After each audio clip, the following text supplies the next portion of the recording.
Hey guys, I want to show you the newest thing that I've done.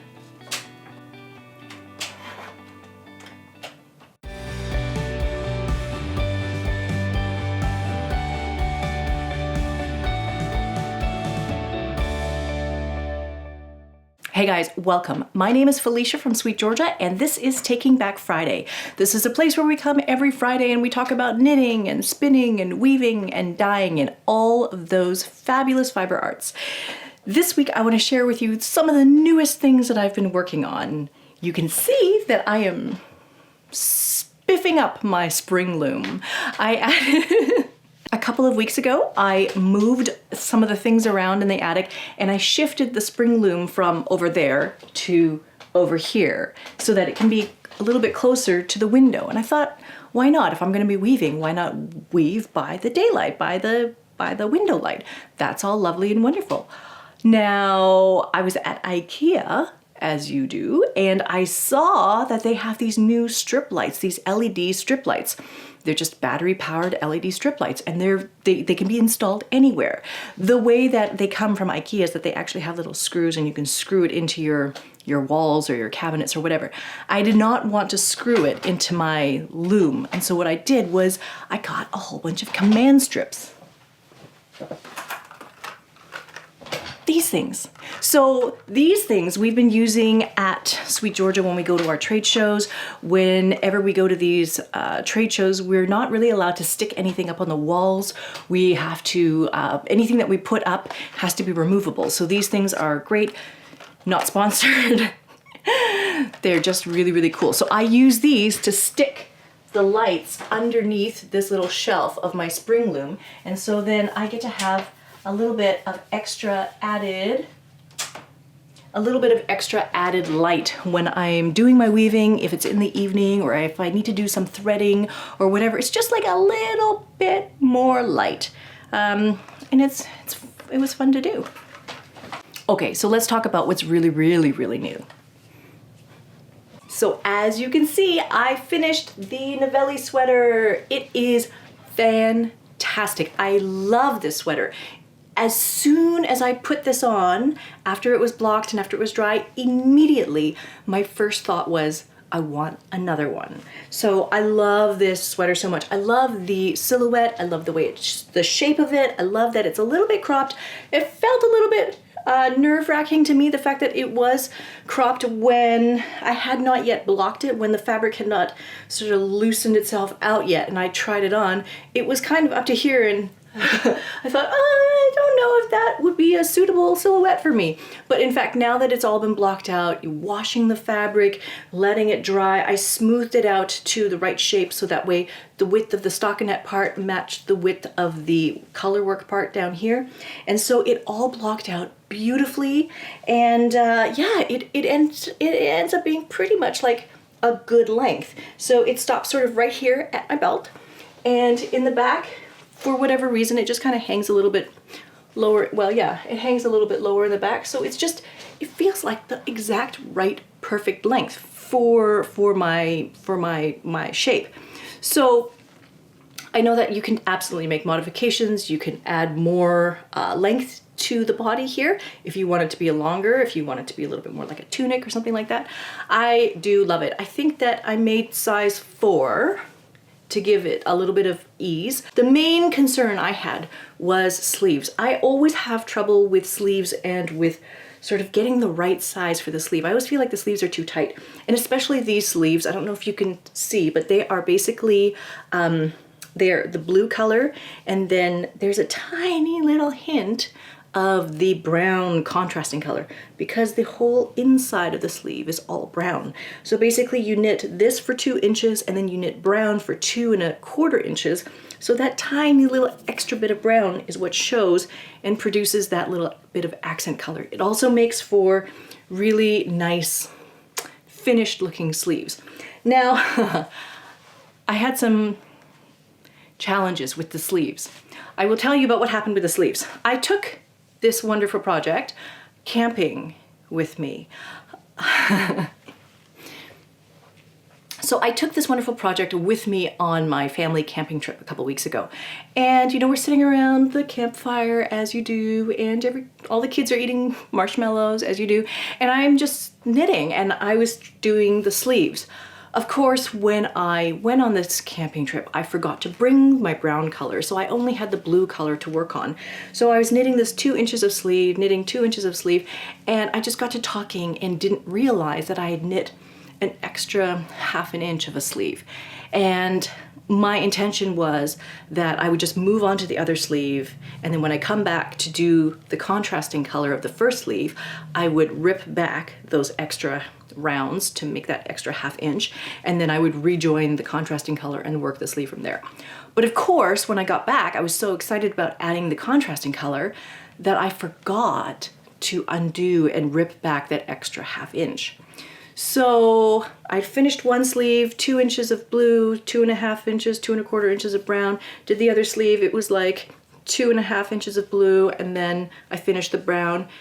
And so what I had to do at the very end of it was graft one of my sleeves.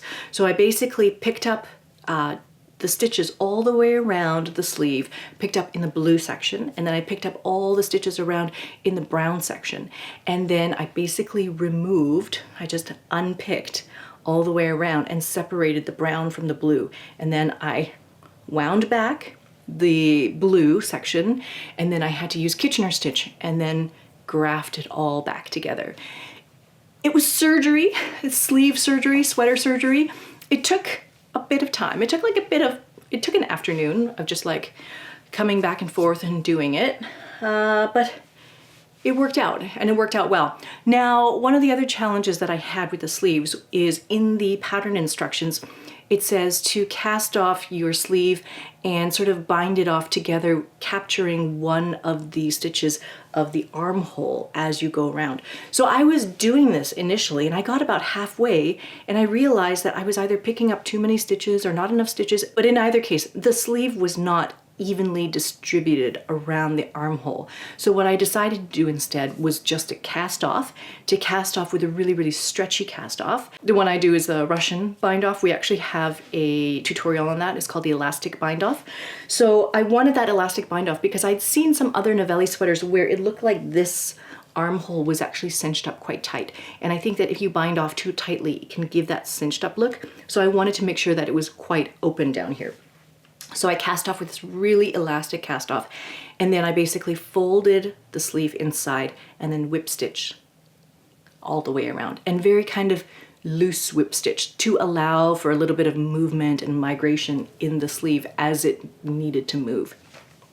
So that's basically it. I was quite nervous at the start once I finished the sweater because the color work section down here, the gauge was different from my stockinette section. If I had read the instructions ahead of time, and if I had been more diligent about doing the pre-work, I would have done some swatches for the stockinette, done some swatches for the color work, figured out what those swatches were telling me, and then I could change my needle size depending on what I needed to do in order to make the two gauges match. Now, in any case, when the sweater was complete, I found that the measurement down here, the width of this was something like 17 inches, unblocked. And then the width of this was about 21 inches. And so when I wet out the fabric, it became very loosey-goosey. I wrung it out, you know, get all the water out of it, and then I spread it out on my blocking board. And so as I was spreading it out on the blocking board, I would massage the dimensions to fit, so that way this top part was the same as the bottom part. And the color work blocked out beautifully, like perfectly flat. It's not puckered or bubbled or anything anywhere. I'm absolutely in love with the sweater. I feel like I've made a previous Caitlin Hunter pattern, and I've made this pattern. I feel like I love her patterns. I love her style, and it's kind of like when you find, you know, like a clothing brand that you really like, that really fits your aesthetic, and that you just, I do this. I'm easily one of those people who can own the same item, the same garment, multiple times over. I think there's this one shirt that I have 4 of this exact same shirt because I like it so much. And so that's part of the reason why I'm thinking that I could make another Navelli and I would not be bored of making this sweater. It's fun. So I actually went through my stash this morning and I found some skeins that might work. So I have in a previous project used 2 of the 4 skeins of this fizzy water to make the Waiting for Rain shawl by Sylvia McFadden. And I have these 2 skeins left.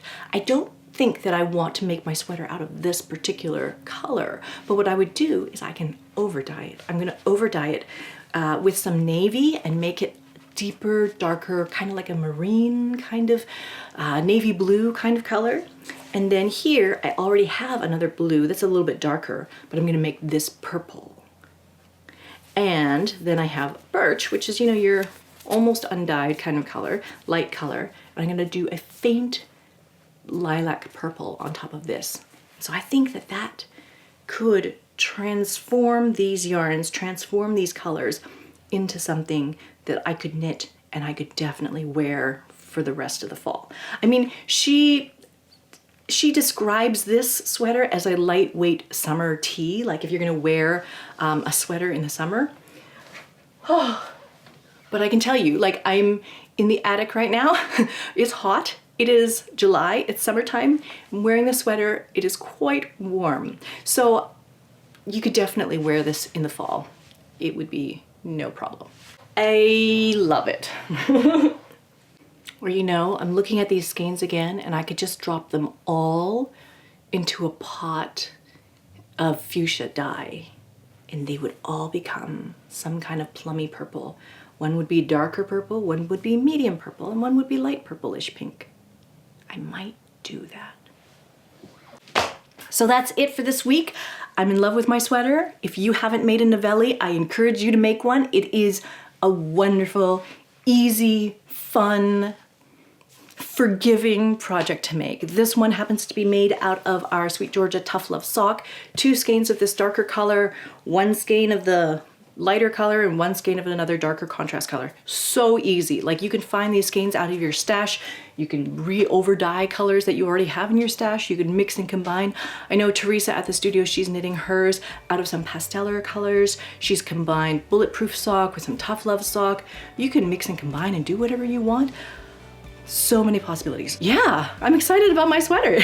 Thank you guys so much for watching this episode. If you like this episode and you want to talk about knitting and patterns and yarn and making things, then please do hit like and hit subscribe so that you can get notified about new videos that come out on this channel every Friday.